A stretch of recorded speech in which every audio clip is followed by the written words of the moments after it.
Hi, I'm Maria, 31 years old. I just really need to let this out and maybe hear from people who've been through something similar. My husband is an only child, breadwinner since his first job. His mom's a full time housewife, never worked a single day since she got pregnant with him. His dad used to work abroad until my husband graduated college, then decided to stay home and drive for a while. Pero eventually he stopped. Wala nang biyahe hanggang sa tuluyan ng naging tambay. Before we got married, half of my husband's salary went to his parents.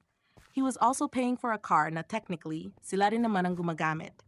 But we agreed that when we start our own family, the support has to lessen kasi may sarili na kaming bubuuin.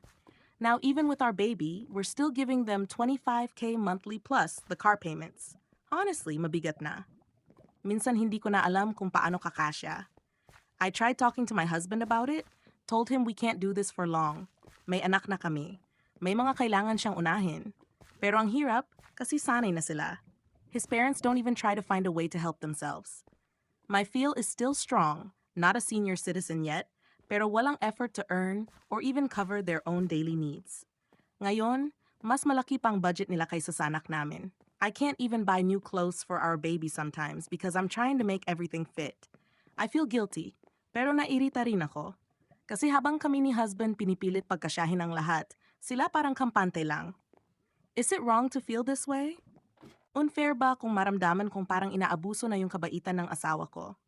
Valid ba na napapagod ako sa ganitong setup, na parang kami na lang lagi ang sumasalo habang sila, tahimik lang na umaasa? I just need to know if I'm being unreasonable, or if someone out there feels the same exhaustion I do.